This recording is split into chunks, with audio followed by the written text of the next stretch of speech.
यदि आप माता या पिता हैं, तो यह वीडियो शुरू होने से पहले एक छोटा सा कार्य करिए।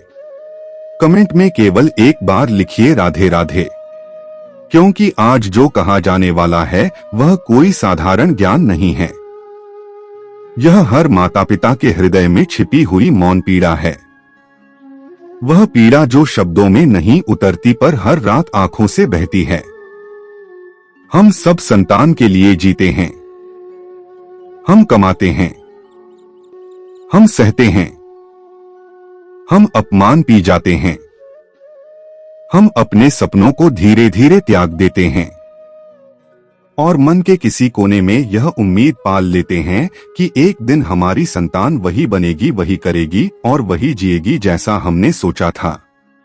पर यहीं से माता पिता का मौन दुख आरंभ होता है। शास्त्र बहुत स्पष्ट कहते हैं, दुख का कारण संतान नहीं होती, दुख का कारण होती है हमारी अपेक्षा। भगवद गीता में श्री कृष्ण कहते हैं कि आसक्ति ही मनुष्य के दुख का मूल है। जब प्रेम शुद्ध होता है तो वह शांति देता है, और जब उसी प्रेम में अपेक्षा जुड़ जाती है तो वही प्रेम बंधन बन जाता है। माता पिता की पहली उम्मीद होती है कि संतान हमारे अधूरे सपनों को पूरा करेगी। हम जो नहीं कर पाए वह तुम कर लेना। पर शास्त्र कहते हैं कि हर आत्मा अपने पूर्व कर्मों के साथ जन्म लेती है। संतान आपकी अधूरी इच्छाओं का विस्तार नहीं है, वह स्वयं एक स्वतंत्र यात्रा पर आई हुई आत्मा है। दूसरी बड़ी उम्मीद होती है कि संतान हमेशा हमारी बात मानेगी, हमारे निर्णयों को अंतिम सत्य मानेगी। मनुस्मृति कहती है कि जैसे माता पिता स्वतंत्र आत्मा हैं, वैसे ही संतान भी स्वतंत्र आत्मा है।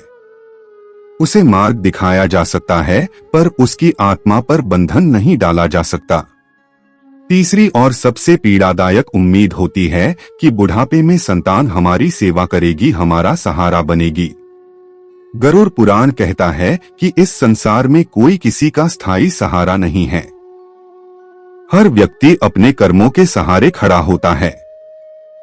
यदि संतान सेवा करे तो उसे ईश्वर का प्रसाद समझिए, और यदि न करे तो उसे अपना दुर्भाग्य मत मानिए। चौथी उम्मीद होती है कि संतान हमारे त्याग को समझे, हमारे बलिदान को पहचाने। पर शास्त्र कहते हैं कि जिस त्याग के बदले प्रशंसा चाहिए वह त्याग पवित्र नहीं रहता। निस्वार्थ किया गया कर्म ही पुण्य होता है। पांचवी और सबसे गहरी उम्मीद होती है कि संतान हमारे मन के अनुसार चले, हमारे संस्कारों की हूबहू प्रतिलिपि बने। श्री कृष्ण ने अर्जुन से कहा था कि मैं तुम्हें ज्ञान दे सकता हूं पर निर्णय तुम्हें स्वयं करना होगा। माता पिता भी यही कर सकते हैं। संस्कार दे, मार्ग दिखाए पर जीवन का चुनाव संतान पर छोड़ दें।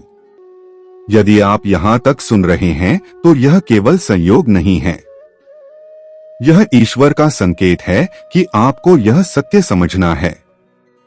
समाधान बहुत सरल है। संतान को अपना कर्तव्य मानिए, अपनी संपत्ति नहीं। उसे प्रेम दीजिए, संस्कार दीजिए, पर जीवन की रस्सी उसके गले में मत डालिए। जिस दिन माता पिता अपेक्षा छोड़ देते हैं उसी दिन संतान स्वतः झुकने लगती है, क्योंकि प्रेम दबाव में नहीं स्वतंत्रता में पनपता है।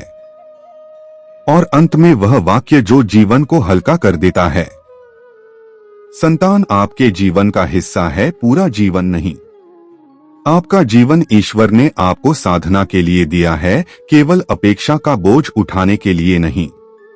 यदि यह बात आपके हृदय को छू गई हो तो वीडियो को लाइक कीजिए, कमेंट में राधे राधे लिखिए और इसे उन माता पिता तक पहुंचाइए जो मौन पीड़ा में जी रहे हैं। जय श्री कृष्ण, जय सनातन धर्म।